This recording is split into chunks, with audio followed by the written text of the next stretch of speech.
Hello, everyone, and welcome to SuttonsDaze and to Canuary. It has been an amazing month of canning for Canuary. We've had some really great channels, put up some really great videos with a whole variety of things to stick in jars. It's my favorite thing to do, right? So there's a playlist down below, but just in case, we have Prepper Potpourri, Linda's Pantry, Jenny Goff, Tululu Creates, The Purposeful Pantry, That 1870s Homestead, A Good Life Farm, Our Hodgepodge Homestead, Acre Homestead, Alderman Farms, Fermented Homestead, Freedom Homestead, Mouse Toes, and Diane the Canning Nana, and of course us here at SuttonsDaze. I hope that you have enjoyed these. You guys, let me know down in the comment section below if you've enjoyed the videos that we have put up so far, and definitely check out the playlist and make sure that you comment on all of the videos, okay? Because that increases your chance for winning a 23-quart Presto Pressure Canner, or if you're outside of the US, a $100 gift card through Amazon. I've got some really great news coming up here, and we are, stick with me here because we've got more giveaways. Can you believe it? I'm so excited. So stick with me because I'm going to explain it to you while we're doing the canning process. Today, we are going to can up beef roast. Now, prices are escalating. They're just getting crazy, right? And so having shelf-stable meat that you don't have to worry about, that's not going to get freezer burned, is of the utmost importance to me and mine to make sure that we are well fed through all of the chaos that is the world today. I saw a sale and I said, hey, Phil, you're going past here. Can you stop and pick up some? And he did. He picked up some bottom round roast.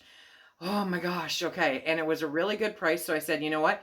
Pick up quite a few and I'm going to stick them in jars and we are going to be set to go. I'm actually keeping one out so that we can have it for dinner tomorrow. I'm going to put it in the slow cooker and let it do its magic. But the rest of them are going in jars. And at the end of the day, you won't actually know the difference between the two because it does not matter what kind of meat you put in. It comes out tender and amazing. So we're going to show you how we do that. We are going to be raw packing beef roast. Mouth watering. I'm already picturing pasta or potatoes and gravy and vegetables and oh yes, okay, this is going to be really good and a quick, simple, easy meal for you and yours. Let's get started. So today we're going to be canning up all of these beautiful beef bottom round roasts. These came out at $4.49 a pound on sale. And so it happened to be at the store that Phil was going by, and so he stopped by there, and they were out. They didn't have any out on the rack, but he talked to the butcher, and the butcher went back there and cut it up. He goes, "How much do you want?" He goes, "Actually, I'll take all of them." I love it when he thinks like that. So we ended up spending $70 on roast, okay, which is the best price that I've seen in a while, and it's probably going to be the best price I'm going to see in a while. So I definitely want to get these up and into jars as soon as possible. Today we are going to be using, once again, the Forjars lids. I introduced these on the kickoff video for Canuary, pork butt, I'll link that. And we use them, and I'm really impressed. I really like them. So some people asked follow-up questions, did they stay sealed? Yeah, they've stayed sealed. I have not had any issues at all with that pork butt that I put up. And so I'm very confident in using them here. This time we're going to use the wide mouth. Last time I used the regular mouth lids. So we're going to be doing those. Now, the folks over at Forjars made us a deal that we just couldn't turn down because it's great for you guys, and I'm so excited about this. They are offering to give away $50 gift cards for their website for Forjars every single day for the rest of the month. So from the 16th through the 30th, every single day from that video, we are going to be doing a random comment picker. I will wait 24 hours from when the video was uploaded because we all upload them at different times. And then I will do a drawing and I will post it on our community page. And I will also comment on that person's comment, okay, to let them know that they've won. So super, super nice of Forjars to offer that, a $50 gift card every day for the rest of the month. Yes, from the 16th through the 30th of January, they are going to be giving away a $50 gift card for Forjars lids. Is that just amazing, you guys? I'm so excited about this for you all. So on top of that, check this one out. On top of that, when we do the drawing for the pressure canner at the end of the month on the 31st, we are going to be doing 2 additional drawings, each one for $100. $100 gift card for Forjars to get yourself some lids. That's just incredible. And we would like to very much thank Forjars Canning Lids for their offer and for supplying these for you all and for making Canuary an epic event again this year. Thank you, Forjars Lids. You guys check out the link down below. I'm very, very happy with these, okay? I did mistake something on the first video and say that it was free shipping. It's not. It's free shipping for orders over $60. So definitely check out their website, see what's what. You're going to love these things. And now we're going to get started, and we're going to start canning up some beef roast. Yes, we are. So this time I'm using wide mouth pint jars, okay? And we are going to can up this beef roast. The best part about canning up beef roast is that it can be the cheapest, toughest piece of meat that you get your hands on, right? However, once you can it, you just don't know the difference. You really don't. It becomes tender and just fall apart, fork fall apart.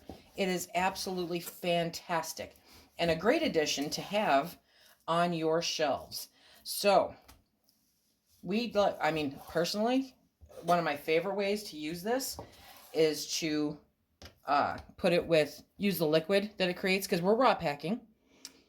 So we're raw packing the beef, and just like we did the pork butt, and then we are going to can it, and the only liquid in the jar is going to be the liquid that is created by the meat itself, okay? So no additional liquid. So everything in there is nothing but the awesome meat that you are putting in there, and it's liquid. You take that liquid and you pour that off, and you turn that into a slurry, or you create a gravy out of it, right? Oh my gosh. And then throw that over some noodles or some mashed potatoes, and life just doesn't get any better than that. And it's a quick, super simple meal that everyone in the house just enjoys. Now you can also, if you are a fan of the leftover beef roast, okay, and you like that because you like making sandwiches. How do I know about this? Because that's what Phil does. And so he can just go and open up a jar, and he can drain the liquid. He can heat it up, and he can slap it between some bread. And life is awesome. Yes, it is. And he has a great sandwich that he can make anything out of. You want to fill the jars to an inch headspace, okay? So I don't pack it super tight, but I do get it in there because I would rather have meat in the jar than air. And so we're just going to keep packing these jars until this is all up there. Now, if you've canned this before, tell me, what's your favorite way to use this? And if you haven't canned it before, what do you think will be your favorite way to use this? Okay? Beef roast is just so good, so hearty. Now, okay, this is where I start having fun, right? Because you can take this once it's cooked, and you guys will see it. I'll show you the product, the end product, when it's all done, coming, out of the canner, and the next day. You can take this and heat it up, and then just heat up a jar of your potatoes and a jar of your carrots and a jar of whatever, and make yourself a gravy to go with it. And you have an instant beef stew. Instant beef stew that takes minutes, but tastes like it cooked all day. I mean, it's just simply amazing. I cannot say enough good stuff about this. One of my favorite Christmas presents from my mother in my adult years was the year that she got me beef roast. Okay? I'm like, now that, my friends, is a practical Christmas present. Yes, it is. So, okay, we're going to finish stuffing these jars, and we'll be right back. I forgot I had more. So, if you're trying to figure out how much you would buy, how much you need, okay, I will have you check out the how I plan a year's worth of food for my formula for it. But when you're at the store, I mean, you see we've got all these different packages. At the store, I told Phil, I said, look for, 15 pounds. I have no idea. 15 pounds will fill 15 jars. I'm good. I'm happy with that. And that'll work.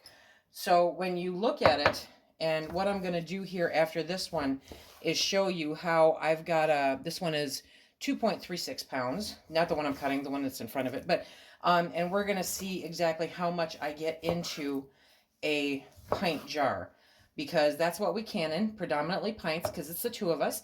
And theoretically, I know, theoretically, it's a pint per pound, okay?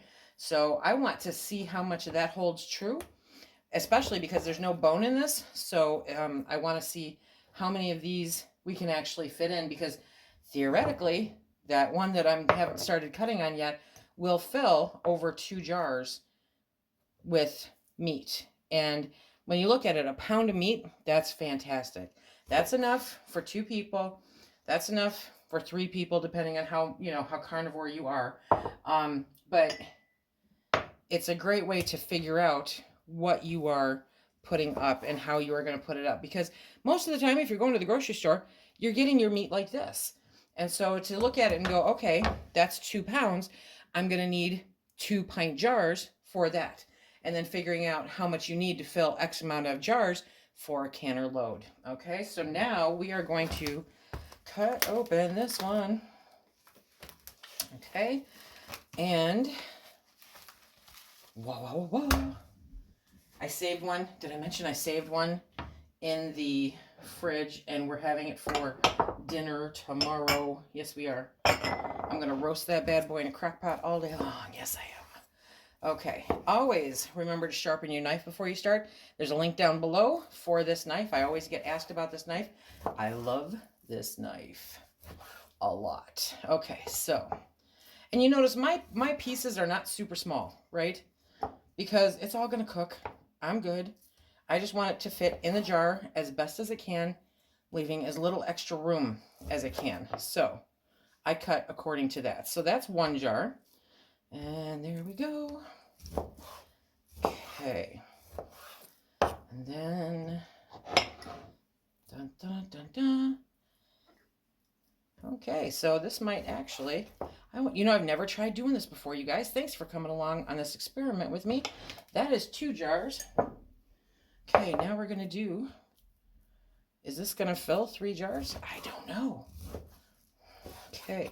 No, I don't take off the fat. The fat is where the flavor is, and it will break down during the canning process, and you'll see it. It's amazing. So, okay, so that actually gave me 3 jars, okay? So 2.36 pounds gave me 3 jars as far as this beef roast goes.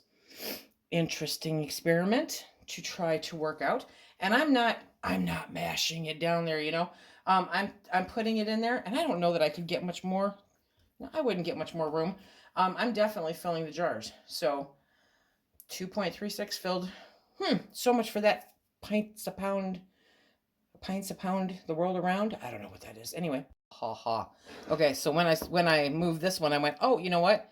I can push that one down. I have a pretty big air pocket there, so it doesn't quite fill. So now I had to pull another piece to go in there. So 2.36 pounds didn't quite fill 3 jars. Now that we have all of the jars filled to an inch headspace, okay, now we are going to get them ready to go in the canner. So the first thing we're going to do is we're going to wipe our rims. I use vinegar more often than not because I don't want any of the fats or anything from the meat to be on the rim of the jar. I want to get it as clean as I can. And so we will go through and do this. Now this is another great opportunity to double check your jars, right? To make sure there's no chips or cracks. But just like with the pork roast that I did last time, I didn't catch that chip. I didn't feel it when I was wiping the rim. And part of that could be because I'm multitasking. I'm talking with you guys at the same time, but you know, it's just, you're not always going to catch everything, but you do want to try to catch as much as possible. And so doing that extra double check with your jars to make sure that they're not chipped on top is a great way to take care of that.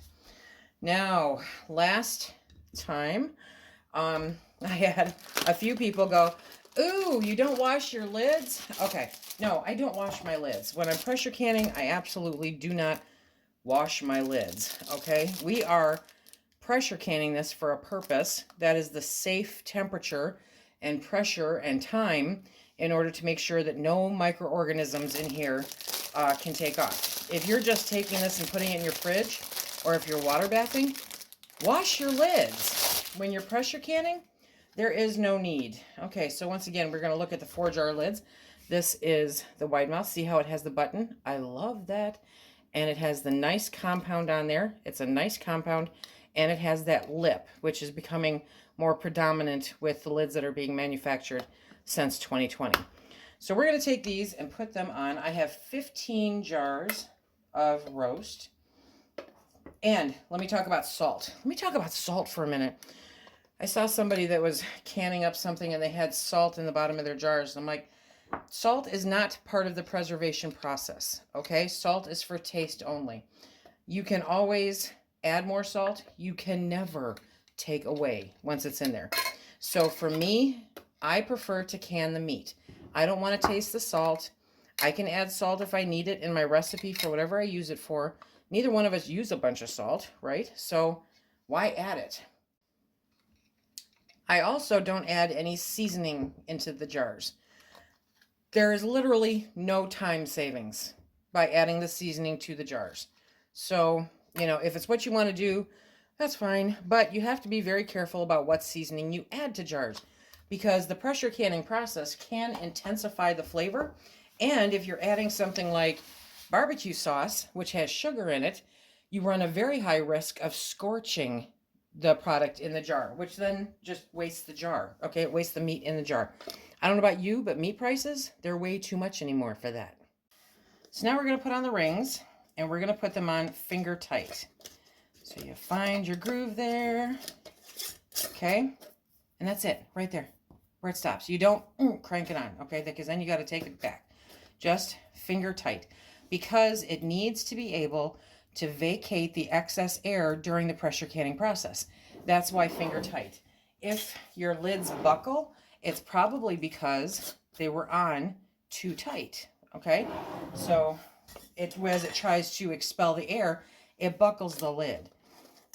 So that is what that is. So we're just gonna put these on finger tight. Now, a lot of times people are like, oh, the rings are rusty and what's going on with that? They're a tool, they're a tool. So as long as they go on, look at that, went on just as smooth as a bright, shiny one, right? They're a tool. They are going to get used. Now, in my experience, vinegar is the culprit for having your rings tarnish faster, making them have a shorter life and a shorter usefulness, which is why I don't add vinegar. You have to wash the jars anyway. So once the jars come out and they sit for 24 hours, before you put them on your shelf, you should take the band off, okay, test the seal, and then wash them with some warm, soapy water, dry them off, label them, and then put them up. So if I have to go through all that, the vinegar doesn't make any sense for me, because any of the mineral deposit that I might get from the water is gone after washing it. So we ended up with 15 pints with the wide mouth. Yay. Okay, I am super excited about Forjars offering all of these lids for giveaway. So make sure that you leave a comment down below. Be sure to give a shout out for Forjars, because that is epic. That is epic, and it was their idea, guys. That wasn't my idea. That was their idea. I was like, wow, generous. Seriously generous. Okay, so those are all there. Now we're going to get them in the canner. I have 3 quarts of water in the canner, okay? And it comes up to there. You guys probably can't see that real well. I often have people say, well, what happens if you put the jars in and the water comes up over the top? I am going to assume that you're putting too much water in your canner if that's the case, because the rack that has to be down in the bottom holds it up off the bottom of the canner.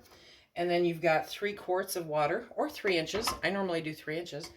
And at no time, even after you put the jars in, should it be dispersing to the point where it's anywhere near the top of your jars. That means you have too much water in there.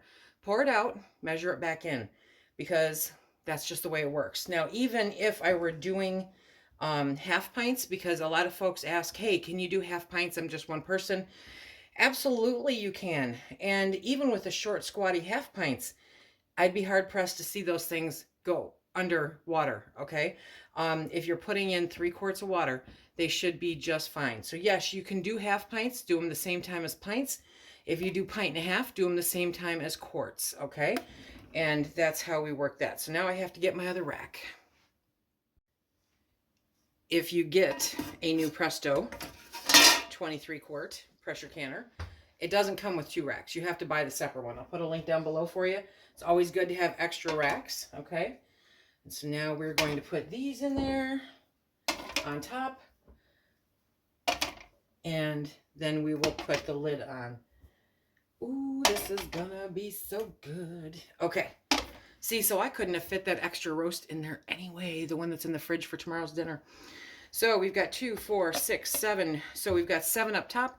We've got 8 down below. I have room for one more. So with wide mouths take up more room than regular mouth lids. Something to take into consideration when you're figuring out your canning load. Okay. So we're going to get the lid on. There we go. Line it up. Move it. And now I have to move you out of the way, otherwise I'll set you on fire. I have started my flame underneath. That's going to come up, and we're going to let it go until we get a steady stream of steam coming out of the vent, okay? And then we'll set the timer. Okay, so we want a steady stream of steam. Now, by coincidence, my lock popped up, okay? But we want a steady stream of steam. If you can't see it, you can do this to make sure it's coming out. There you go. So now we're going to set our timer for 10 minutes. I thought I might clarify about the pop lock, okay? A lot of people question whether or not that has to be up before you start your time. A lot of people question, you know, how long it is before it goes up, how long before, you know, all of this happens.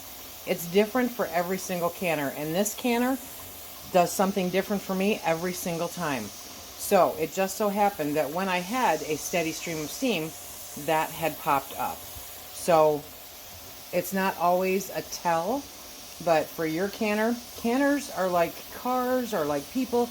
They all have their own personality. They all do their own thing.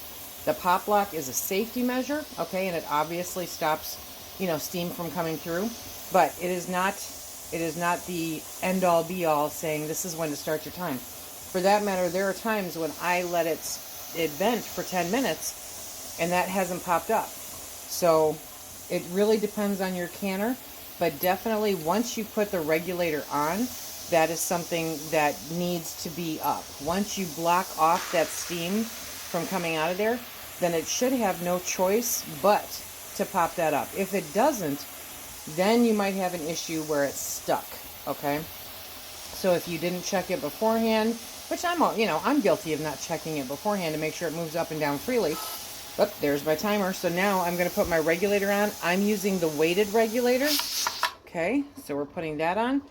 And that's already up, so I don't have to worry about that. And we're going to wait for this to start doing a hula dance. We're going to adjust our temperature. Again, every single stove is different, okay? So I can't tell you if it should be on number 1 or 2 or 3 because your stove is completely different than mine. You have to regulate your heat so that you're not having this dance too much. It just needs to do a light hula. I will put a link to a video that'll walk you through both regulators, both the weighted and the one that comes with it, which is this one here, right? So that you can check those out and hopefully those help. I'll also give you a link to what we call the jiggler, okay? It's a weighted regulator because it makes it so that you do not have to pay attention to the gauge.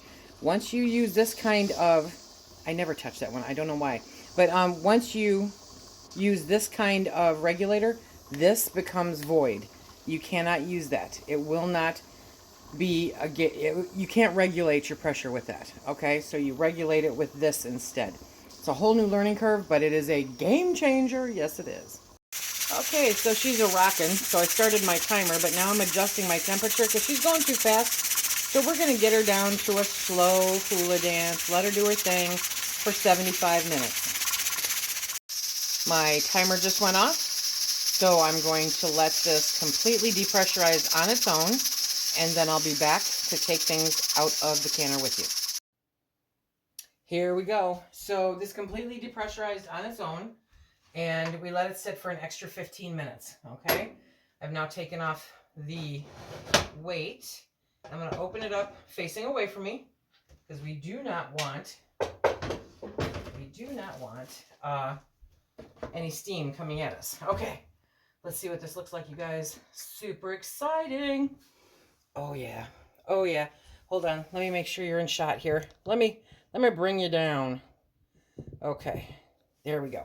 So these are gorgeous. And look at that beautiful. Oh, see, now I just love this because it creates its own broth. Remember, I did not add any liquid to these.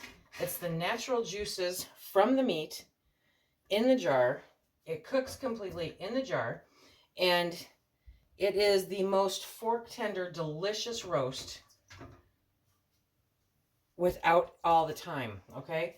You can just grab a jar of this, heat it up, use all that lovely liquid in there. Look at all that liquid. And whew, good stuff. Okay, let me get this out of here.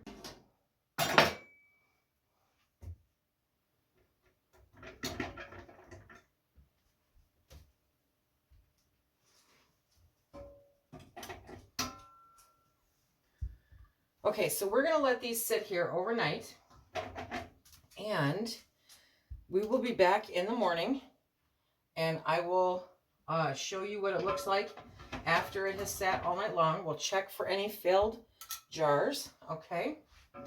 And then I can tell you what we're looking at.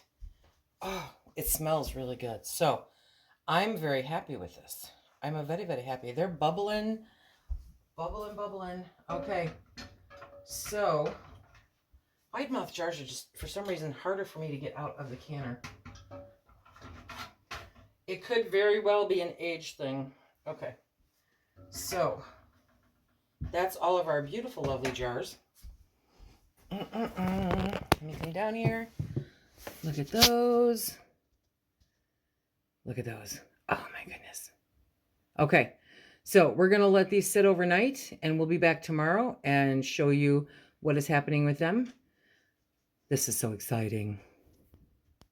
I have got to tell you, those folks at Forjars canning lids, yes. Okay, now you know, I was telling you how great these lids are. I am remarkably impressed with them. I'm impressed with the quality. They hold up, they seal well. I'm just overall very impressed with these lids. And the price point, spot on, right? But then they reached out to me again and said, hey, Lisa, we got a deal for you. So for the rest of Canuary, from today through the 30th, every single day, we're going to be doing a drawing to give away $50 in canning lids from Forjars. Forjars canning lids have offered to give away $50 in canning lids every single day, January 16th through the 30th. I can't believe it. It's just amazing. So thank you very much, Forjars canning lids. That's spectacular, and it gets better, but wait, you have to wait. Okay, so we are going to be doing the drawing. It starts today with today's video, right? We're going to be doing the drawing for today on the 18th. So always give me 2 days later to do the drawing. I will find your comment, and I will let you know via your comment, okay? So be sure to keep an eye out for that response on YouTube. To beat the band after that, they have added to the Canuary giveaway at the end. On Monday, January 31st, we are devoting that Monday Night Live to the giveaway for the 23-quart Presto Pressure Canner. Now, they wanted to really kick it up a notch, and so they are giving away two, count them, two $100 gift certificates for Forjars canning lids. Yes, we are going to be doing that on Monday, January 31st, during the Monday Night Live when we give away the canner. That's amazing, you guys. That is so spectacular, and I am so excited for everybody that is going to participate. So you want to make sure to get those comments in, because now not only do you have a chance to win a 23-quart Presto Pressure Canner or a $100 Amazon gift card if you're outside of the country, but in addition to that, you can also win Forjars canning lids. Yes, I am stoked beyond belief. So thank you very much, Forjars canning lids for this really great opportunity to share you with our great viewers. I am so stoked. You guys, I hope that you remember this comeback. Be sure to leave a comment because now not only can you win a canner, you can also win some lids, and those are priceless. Here we are the next day, and I am so happy they all sealed. Yes, I'm totally digging these lids. Totally digging these lids. Okay, but I wanted to show you one that I canned in the late of, I want to say it was like in December of 2019, okay? And this is beef roast from then. So, as you can see, it's still sealed, still good. It has that fat cap on it that came naturally off the beef. Now, I am kind of impressed that a lot of these didn't have that much of a fat cap, but I didn't see a lot of marbling in them, so I'm good. But, again, if it's sticking above, let me make sure that this is focused. There you go. If it's sticking above, it will discolor a little bit, but that does not mean it's not good, because once you crack open the jar, it's perfectly good to eat, and you won't even see the discoloration, okay? Now, when you are cleaning these up, because they've cooled till the next day, right? Because they've settled and they've all cooled and life is great, they've got the fat cap on them. When you go to wash these jars, you're going to take off the lid, okay? See? Oh, look. Okay, see? So it's on there. It's secure. But when I put this into a sink of warm water, then that fat cap is going to give way a little bit, okay? And so it will kind of look like a lava lamp, okay? And that's not anything to be concerned about. You don't want the water that you wash it in to be scalding hot, but you do want it to be warm because you want to cut the grease, okay? So if you're a Dawn user, you know, that works really good. And you just take a washcloth with the sudsy water and you just wipe it down, rinse it off, put it up, dry it off, right on the top of the jar. I still have to do that. But a lot of people say, oh my gosh, I was washing my jars and it started bubbling like a lava lamp. It's fine. It's normal. It's perfect. It's all pressurized in there. Remember, it sucked all the air out. So it's not going to move around, you know, real free. But it will act like a lava lamp. And actually, look, there's a bubble. Dun, dun, dun, dun. There's a bubble. Okay. So the little bit of, see, but that's still perfectly safe. It's good. It's fine. That's what's caught underneath the fat cap. So don't freak out if it starts looking like a lava lamp when you're washing your jars. You should always wash your jars, you guys, okay?